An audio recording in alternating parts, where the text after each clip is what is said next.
we've been covering some of the more high-profile suspensions and expulsions in the last few weeks, and obviously you were one of the Lifetime Achievement Award winners as a Labour hero for the amount of abuse you've had to put up with for not really much at all and being smeared all the time. I think it might be good and useful if you could tell people the circumstances behind your expulsion. Is that right? I always get this mixed. Did you resign or were you expelled? Or it just...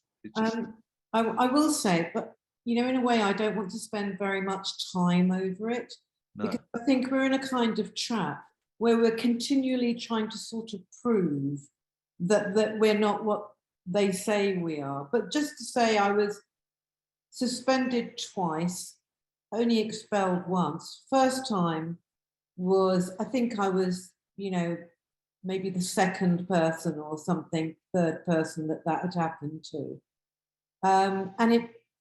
I was actually unsuspended extremely quickly. In fact, from Freedom of Information Disclosure, I've got a comment from somebody who I don't want to name them at the moment, but he's somebody that many of us know who was in the governance department, who went on to get even greater fame in a well-known documentary, basically commenting that this was one of the weakest cases he'd ever seen.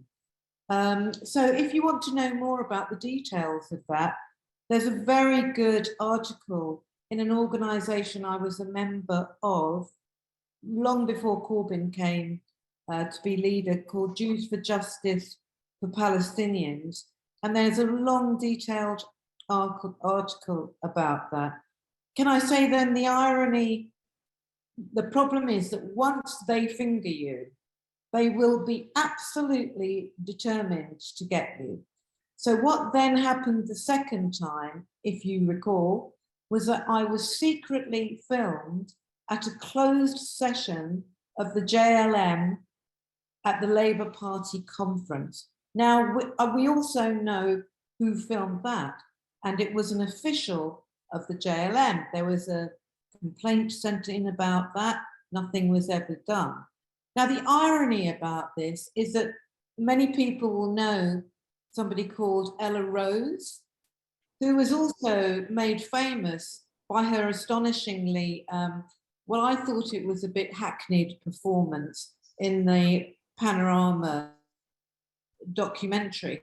And of course, her career is interesting because she went straight from university into the Israeli embassy, and then at, you know, a very young age and with very little talent, sort of became the chair of the JLM. Now, I complained, if you remember, against Ella Rose because what she was shown to have done in the documentary from the Electronic Intifada was threaten with physical violence both me and Asa Winstanley. I put in an official complaint about that. Now, the extraordinary thing about that is that I actually did get a response from the Labour Party about that because I was very persistent. And what I was told was it wasn't fair to criticise her because she had been secretly filmed. Oh. So what I'm saying about that is that we've got to stop this and understand that, you know, this is about politics. If you are on their side, if you're on the right, you can do what the fuck you want, right? You can do anything you want, and the worst you will have to do is apologize for it.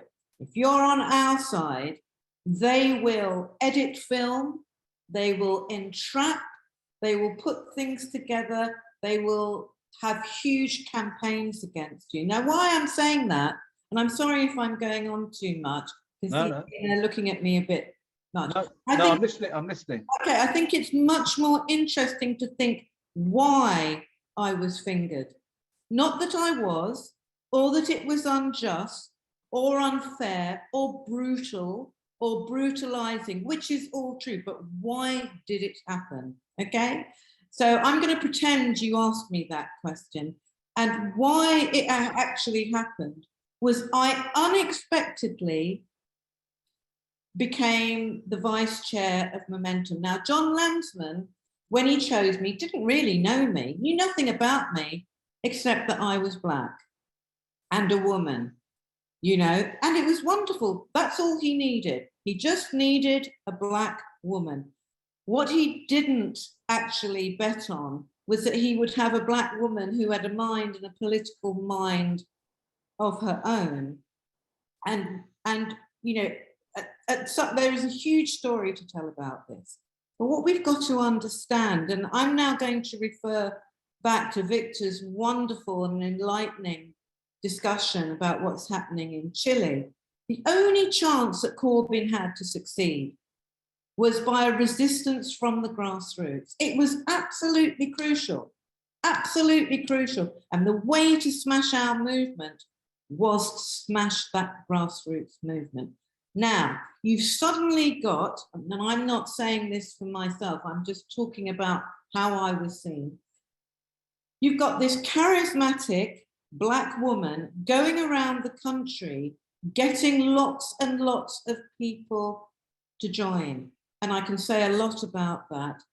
There is always an entrenched fear within white communities, within racist, not just racist communities, but all sorts of white communities about Black radicals. Black radicals have to be destroyed, preferably killed.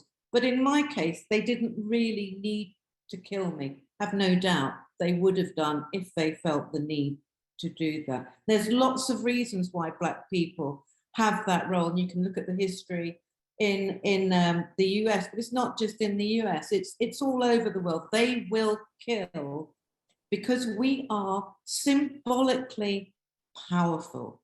We have a history that makes us extraordinary critiques of the establishment as it is now.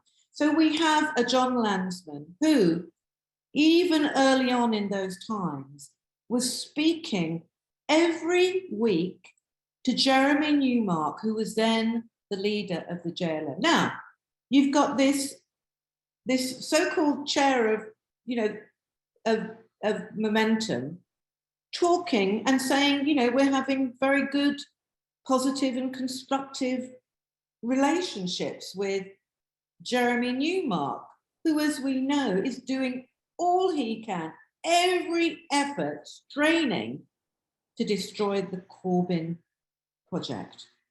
Now, why do you have to destroy this Black woman? Because actually she would potentially be an opposition to John Landsman. And that's why you have to destroy her. Sorry to have... No, but I mean, you see, we're all getting that. I'm getting suspended. Other people, you know, we who may have thought, oh no, let's just keep quiet and not say anything, and let those people who, you know, Ken and Mark Wadsworth and Chris Williamson, you know, they was a bit stupid. They spoke out too much, and if they just kept quiet, then it would have all gone away. But we're all finding that it's happening to us now. And well, and I personally, I almost want to make an apology to you, because when it was happening, I was not saying a word, because I was thinking this was going to make things more difficult. Do you think they've gone too far? I mean, I'm not that I'm some kind of landmark, but that they're suspending people far too easily and for no good reason. Do you think they may have gone too far, and actually we can push back from this moment? So I think two things. One is there's always the unexpected consequence of what you're doing, particularly in politics. Now, what they have done, yes, they've got rid of these pesky left-wing activists, but they've also got rid of activists. And that's fine when the newspapers are behind you and when the establishment wants you to win. But what will now happen is that the Labour Party, without doubt, will become pure and simply an establishment party, because there won't be the activists on the ground to actually, you know, knock on the doors and do that work. So there's that. But there's another unexpected consequence. You know, people with politics like mine, and I would say I would count myself as a revolutionary. People with politics like mine, we could not have managed to get our stories, our views to the amount of people we have done. And on top of that, there are now hundreds of thousands of people for whom the corruption and rottenness of the establishment and the Labour right have now been revealed. There will be consequences of that. And you know, as we were just reminded on the discussion with Chile, politics is cyclical. The seeds of what they have done are yet to come home to roost. So if you're asking me, your question seemed to be asking me whether there is a way back. Of course there is a way that we can continue to work, and you know, but that actually, and this is where so many are still getting it wrong. So many are still getting it wrong. And it was hard for people like you. I can actually see that, although it did send me totally berserk at times, because I wanted to pull my hair out and say, they are going to do it to you all. They are going to do it to you all. But, you know, the issue is, we have to, at this point in the cycle, there is one thing we can do. Well, I'm sure there's more than one thing, but the thing is to just keep saying the truth.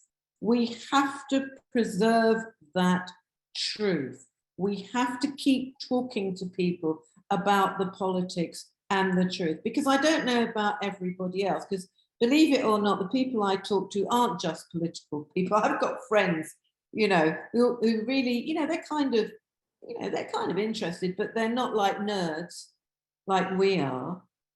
But if you talk to any of those people, they are saying, what the hell is this about? And there is a question mark. And you know, apart from that, the damage that has been done to race relations and the questions that is now raising within the Black community, within the Muslim community, is massive. Yeah. So it's really been great to talk to you. And I messed up at the intro because I was so worried that you might not be there or the signal wasn't right, that I forgot to play that. We had a little intro video that you weren't able to see at when the prize was there. One of the accusations certainly made against me, and I think some others here, is that we have actually suggested that there is a witch hunt against the left. The irony is, if you suggest there's a witch hunt against the left, then you're guilty, apparently, of being anti-Semitic or abusive or something. Yes, it's quite a laugh. I mean, stay in the party, speak out, speak loud, and make them throw you out, for goodness sake. Where is the sense of just leaving and making it easy for them? You know, look at the number of us who stayed there, not for 6 months or a year, but for 2 years and more, many people, and just fought and fought and fought. Because what it does is it gives a voice to others, and it enables you to say things that other people are not able to say. Because actually, what we need to be on the left, on the radical left, is we need to be the opposition. Labour, in terms of the leadership of Keir Starmer, can no longer be the real opposition. And we see that in the way he's responding at the moment to the virus and actually to everything. He is not a real opposition. We are the opposition, and we need to act as if we're the opposition.